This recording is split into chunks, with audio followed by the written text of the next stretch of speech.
Olá, me chamo Fábio, tenho 27 anos e moro em um sítio, perto da cidade de Itabaiana, no interior da Paraíba. O que vou contar aconteceu em fevereiro deste ano, e afirmo com toda a certeza do mundo que foi a pior experiência da minha vida. O meu sítio é bem simples. A minha casa é de 2 andares e fica no centro do sítio. E do lado da casa fica um celeiro onde guardo equipamentos de agricultura, essas coisas. Atrás da casa fica um curral onde ficam os meus bois.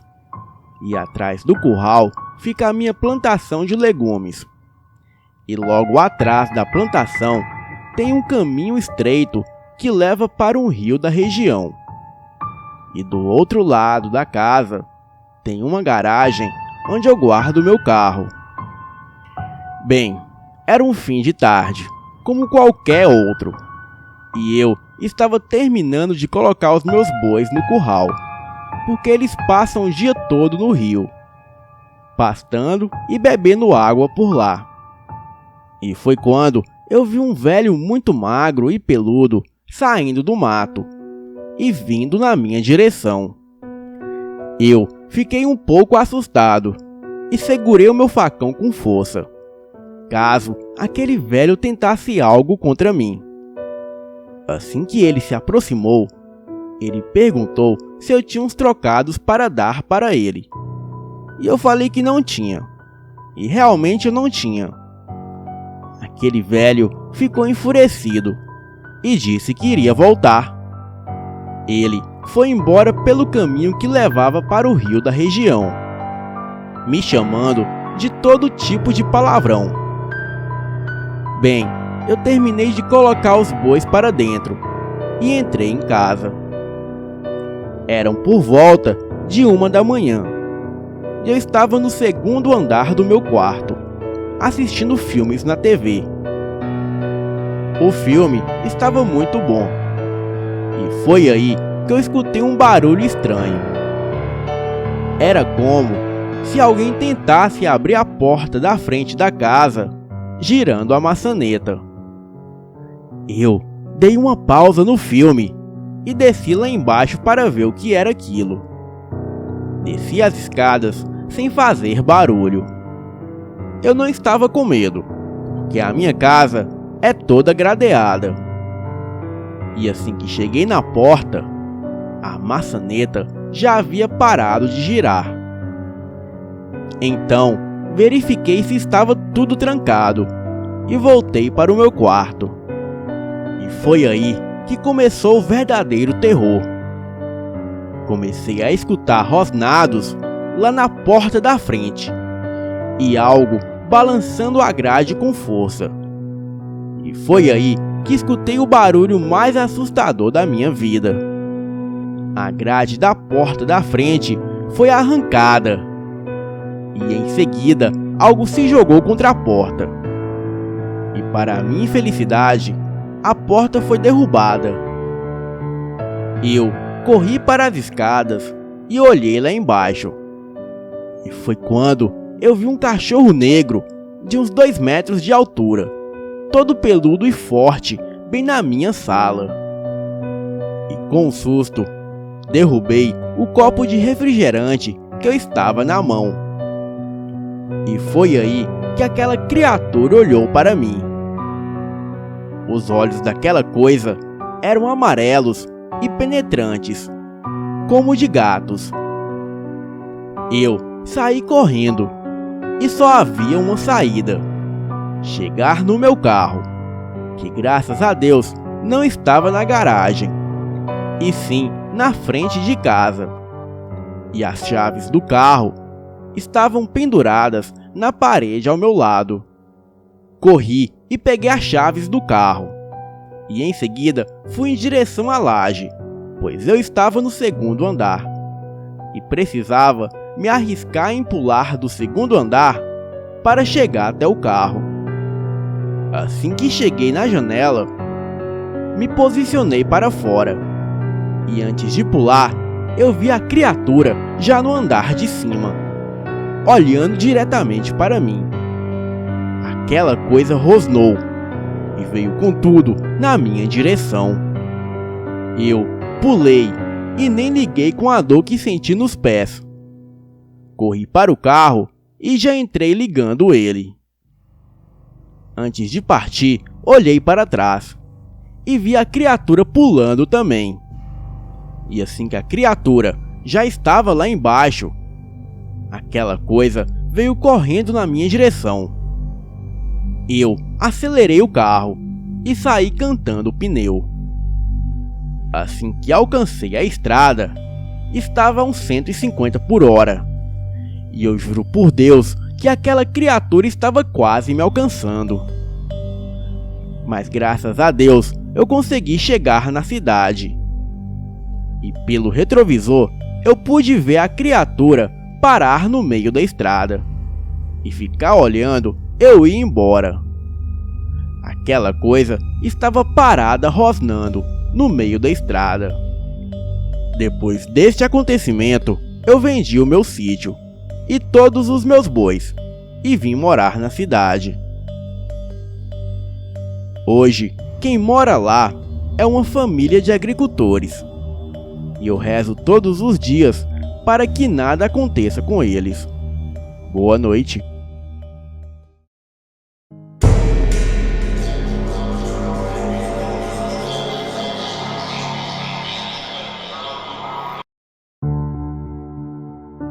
A história a seguir foi transcrita por um jornalista de Porto Alegre, que utilizou de métodos poucos ortodoxos para que os envolvidos contassem sobre os fatos. Ou seja, foi uma churrascada com muita cerveja e arrasta-pé, que acarretou no grupo terminar a noite em volta da fogueira, contando histórias sobrenaturais. A história a seguir foi contada sobre fatos ocorridos entre Porto Alegre e Canoas. O ano era 1997 e Mamonas Assassinas ainda tocava na rádio, deixando um misto de alegria, saudade e tristeza. Sim, o policial ganhou o apelido por ter a aparência e a voz do querido personagem da Turma do Manda-Chuva. Ele estava em QAP, em seu posto de serviço, calmamente parado junto à VTR, na sombra de uma árvore na beira da estrada. Consta na história que o policial Batatinha estaria fazendo algo extremamente proibido no serviço. Ele comia um cheeseburger. O plantão de 24 horas proíbe lanches sem autorização, mas Batatinha estava almoçando, quando de repente um belo cachorro branco simplesmente apareceu ao seu lado e começou a latir para o policial. Era um cachorro labrador branco e quase adulto, muito bonito e parecia bem cuidado e manso, mesmo latindo. Imediatamente, Batatinha pensou o óbvio. O cachorro latia de fome. E imediatamente, Batatinha jogou um pedaço do lanche para o cachorro.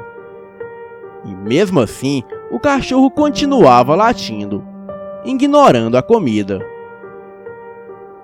Bem, Batatinha chamou o cachorro para tentar fazer carinho, e também foi ignorado. O cachorro parecia que só queria ser chato mesmo. Batatinha ainda tentou assustar o cachorro, mas também não funcionou. Mas na hora em que Batatinha terminou o lanche e percebeu o cachorro ainda latindo, teve que mandar o tão popular vai se deitar, para o bicho parar de ser chato.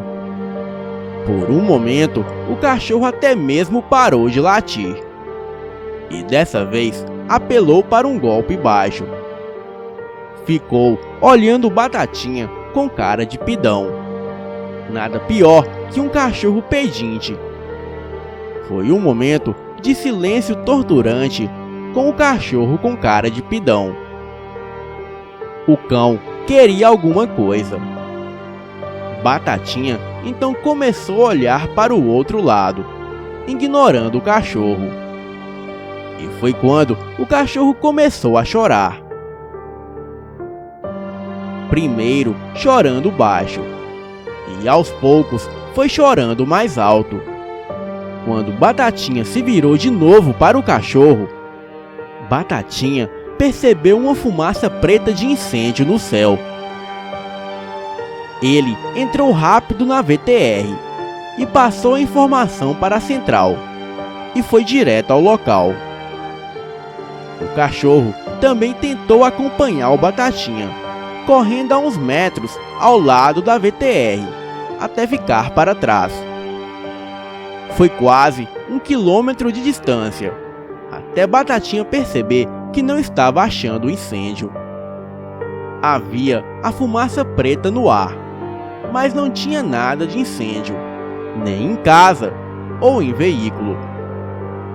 Batatinha chegou a voltar com a VTR, tentando achar o incêndio, mas não achou o foco.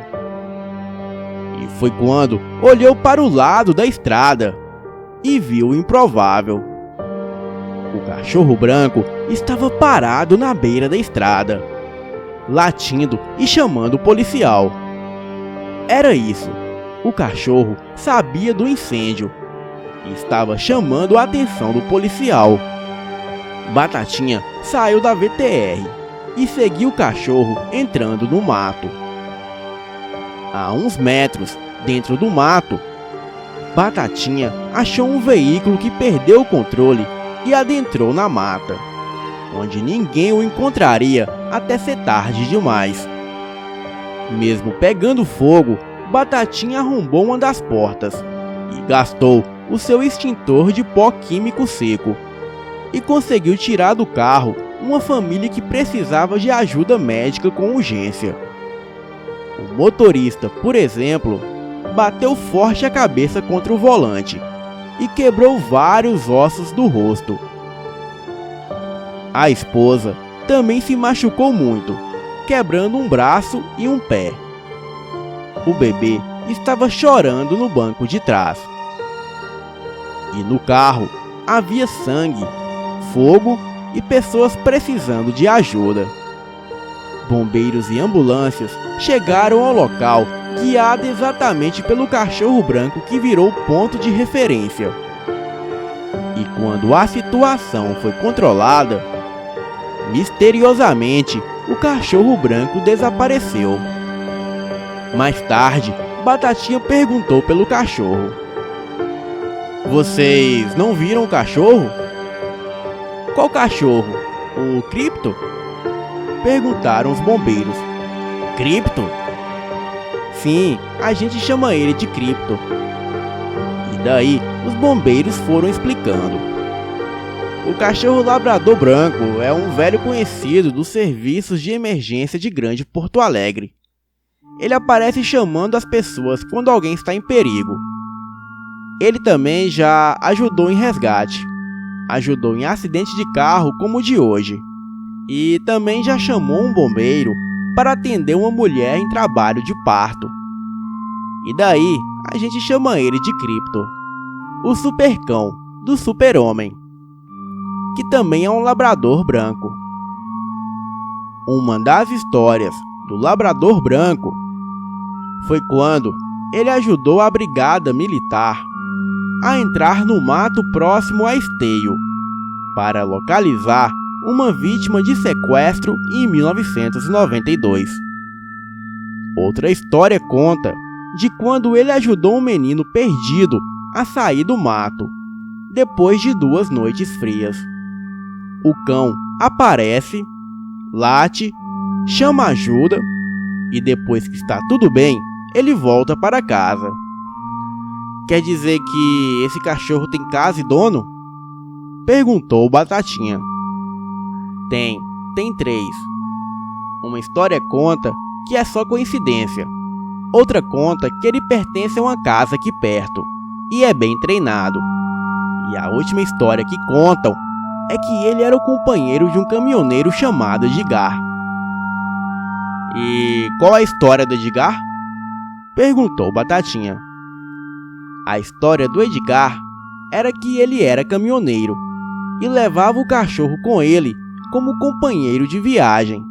Viajava o Brasil todo com o cachorro dentro da cabine. Mas uma noite, o caminhão perdeu o controle e capotou dentro de uma sanga.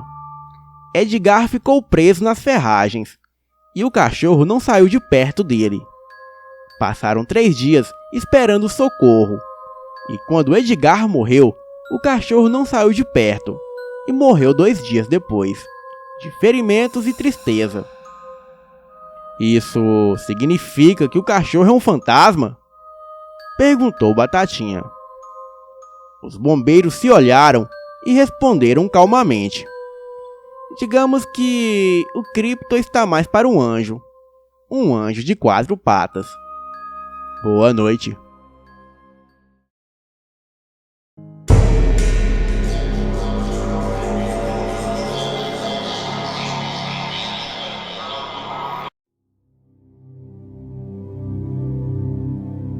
O pai de um amigo meu tem um sítio numa cidade do interior.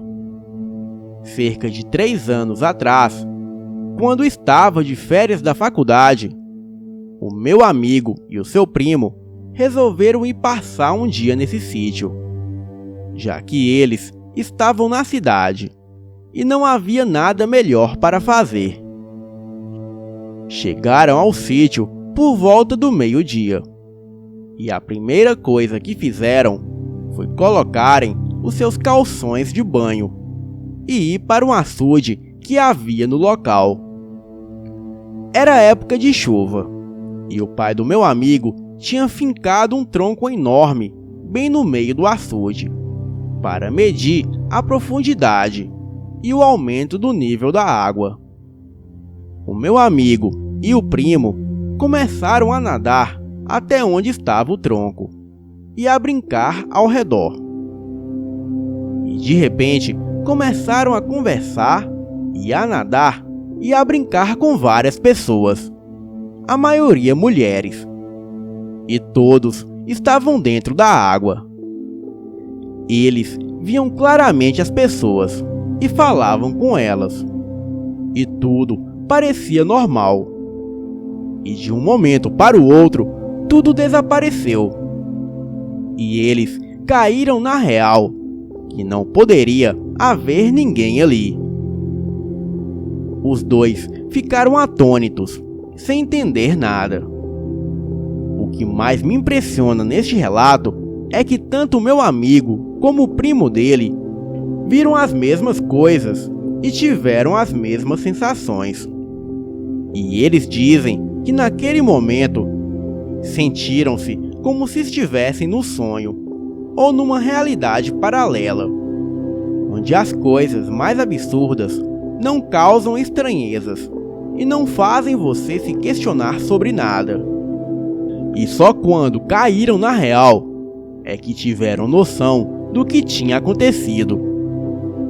Até hoje, nenhum dos dois tem explicação para isso. E eu acho uma história muito impressionante.